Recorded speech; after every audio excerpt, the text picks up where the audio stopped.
여러분, 대한민국의 땅이 중국 땅이다, 이렇게 비아냥거리는 이야기들이 요즘 엄청 많습니다. 왜냐하면 중국인들이 우리나라에 와서 부동산을 살 때 아무런 장애 요소가 없기 때문이에요. 우리는 중국에 가서 부동산을 사지 못하잖아요. 빌려 쓰잖아요. 예. 특히 땅은 아예 못 삽니다. 땅은. 그런데 중국인들은 우리나라에 와서 마구 사들일 수가 있습니다. 문제는요, 중국인들이 어마어마하다는 거예요. 돈도 많고 지금은요, 옛날하고 다르게 외환 보유고도 뛰어나고요. 부자라고 이야기하는 사람이 대한민국의 전체 인구보다도 더 많다고 이야기하는 게 지금의 중국입니다. 근데 그들이 대한민국 땅을 마구마구 사들인다고 생각을 해보세요. 그러면 대한민국이 되는 것이 아니라 대한중국이 됩니다. 대한중국이. 저는 이런 게 무섭습니다. 게다가 말입니다. 땅뿐이에요. 어디? 중국인이 국적을 취득하는데도 아주 쉽게 대한민국 국적을 취득할 수 있다는 사실, 여기에다가 지방선거에는 투표권까지 있다는 사실, 이런저런 것들을 감안하면 대한중국은 너무 빨라진다. 어느 순간에 가면 이제 외국인들이 지방자치단체장을 뽑는데 캐스팅 보드를 질 수도 있다. 이런 예측까지가 나올 수 있으니 무섭죠. 진짜 무섭죠. 저는 외국인들이 대한민국의 땅을 보유하는 거, 이거요, 어느 정도 제한을 줘야 된다고 생각을 해요. 상호주의에 입각해서 그 나라 땅 내가 살 수 있으면, 우리가 살 수 있으면 그 나라한테도 똑같은 대우를 해주는 거예요. 그런데 우리는 중국의 땅을 살 수가 없기 때문에 중국인도 우리나라 와서 땅을 사면 안 되죠. 사실 중국인들 이렇게 돌아다니는 거, 이거 방치해서는 절대 되지 않습니다. 여러분, 2020년 기준입니다. 2020년 기준으로 외국인 토지 보유 현황을 보면요, 15만 7,489건입니다. 공시지가로 따지면 31조 4,962억 원입니다. 딱 10년 전은 얼마인가 알까요? 10년 전은요, 7만 1,575건입니다. 공시지가는 24조 9,957억 원이었고요. 10년 사이에 필지 기준으로 2.2배가 늘어났다는 거죠. 면적 기준으로는 1.3배가 늘어났고요. 공시가 기준으로도 1.3배가 늘어났습니다. 외국인들이 이렇게 쭉쭉 대한민국의 토지를 샀다는 이야기입니다. 이게 토지라는 게 여러분, 아파트를 사도 토지가 딸려 있잖아요. 그죠? 토지가 딸려 있습니다. 토지 비중이 있으니까요. 그래서 토지를 보유한 걸 보면 부동산을 얼마나 많이 보유했는지 알 수가 있습니다. 그런데 문제는 중국 국적자입니다. 중국 국적자. 중국 국적자가 보유한 토지 소유 건수 장난 아닙니다. 5만 7,292건입니다. 10년 전에는 얼마였느냐? 10년 전 2011년에는요 3,515건이었습니다. 무려 10년 만에 몇 배나 늘어났다고요? 16배 이상 폭증했습니다. 16배 이상. 중국의 붉은 자본이 대한민국의 땅을 계속 사들인다는 거예요. 계속 사들인다. 이렇게 되면요, 여러분, 대한중국이 될 수 있다는 이야기입니다. 면적 기준으로 보면요, 1630만 제곱미터입니다. 5.4배나 늘어났습니다. 5.4배. 공시지가 기준으로도 보면요, 2조 614억 원입니다. 3.7배나 증가했습니다. 3.7배.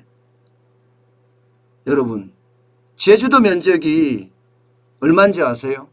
제주도 면적이 1847만 제곱미터예요. 1847만 제곱미터. 이 중에 중국인들이 갖고 있는 게, 이 중에가 아니죠. 중국인들이 한국에 갖고 있는 게 1630만 제곱미터입니다. 그러면 제주도 전체 면적의 89%에 해당됩니다. 제주도 전체 면적의 89%에 해당되는 대한민국의 땅을 중국인들이 소유하고 있다는 이야기입니다. 심각하죠. 심각하죠. 왜 이렇게 통제를 안 하는지 모르겠어요. 왜 이렇게. 예. 제주도가 면적 기준으로는 가장 크죠. 제주도는 뭐 영주권까지 준다고 했잖아요. 저는 제주도가 뭐 아파트를 사면 영주권까지 준다. 투자를 뭐 얼마 이상이라고 그랬죠. 얼마 이상 하면 영주권까지 준다. 진짜 웃기는 정책 중에 정책이에요. 도대체 뭐 그런 정책을 폈나 모르겠어요. 제주도 땅이 제주지사의 땅입니까? 전 국민의 땅입니다. 제주도민의 땅이자 전 국민의 땅이에요. 그런데 그것을 투자하면 영주권까지 줬으니 그 영주권으로 지금 제주도 땅을 엄청 사들이는 겁니다. 914만 3천 제곱미터를 지금 사들였습니다. 914만. 이거 여러분 진짜 면적 교준은 심각합니다. 저는 이렇게 계속 가면 과연 제주도가 한국 땅이 안 되는 거예요. 제주도가 914만 3천 제곱미터면 이게 말이 돼요? 이렇게 제주도부터 하나씩 돈으로 대한민국을 다 살 수도 있다니까요. 서울은요 772건이에요. 2011년이. 2020년에는요 8,602건입니다. 건수로 보면 11.1배 늘어났습니다. 11.1배. 경기도는요 엄청납니다. 경기도는 2011년까지만 하더라도 713건이었습니다. 그런데 2020년에는 9,014건이에요. 26.4배나 늘어났습니다. 26.4배. 죄송합니다. 19,014건입니다. 19,014건. 여러분, 사실 중국인들의 부동산 취득 전 세계적으로 문제가 많거든요. 전 세계적으로. 사실 중국인들이 돌아다니기만 하면 거긴 집값이 오른다고요. 호주, 캐나다, 뉴질랜드, 홍콩, 싱가포르 할 것 없이 난리가 아니에요. 그래서 중국인들에 대해서도 상호주의 원칙을 도입을 해서 제한을 하고 있습니다. 전 세계가. 우리도 제한을 해야죠. 우리나라는 친중파가 많아서 그런가요? 친중파가? 이 친중파는요 여러분 아주 지독한 사람들이에요. 중국 사람들 말입니다. 그런데 그 지독한 사람들을 좋아하는 친중파는 또 어떤 사람들일까요?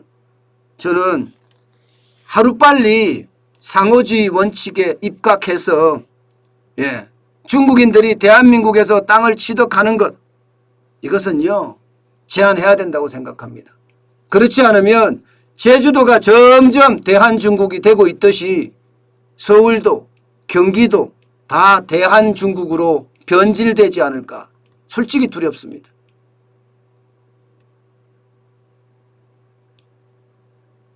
이러다가요 안산인가요? 이런 데는 상권이 이미 조선족 내지는 중국인들의 상권으로 변질돼 버렸대요. 여러분도 알다시피 싱가포르의 상권 누가 잡고 있습니까? 중국인들이 잡고 있어요. 말레이시아 상권은요. 인도네시아 상권은요. 동남아 가보면 상권을 중국인들이 장악하고 있는 데가 상당수가 됩니다. 대한민국이 그렇게 될 날을 기대하는 건가요? 절대 되지 말아야 될 것. 중국에서는요. 똑같은 대우를 해야 돼요. 중국에게는요. 상호주의라는 게 뭡니까? 똑같이 대우를 해야지 대한민국이 살아남지. 이대로 계속 가잖아요. 대한민국은 다시 중국의 속국이 될 날이 멀지 않을 겁니다. 게다가 친중하는 그런 인사들 진짜 많거든요. 그것이 결국은 대한민국의 독립국 지위도 잃을 수 있다는 많은 사람들의 우려도 있습니다. 여러분, 우리는 대한국인입니다. 대한국인으로서 자존을 가져야지 앞으로도 영원히 독립국의 지위를 유지할 수 있을 겁니다.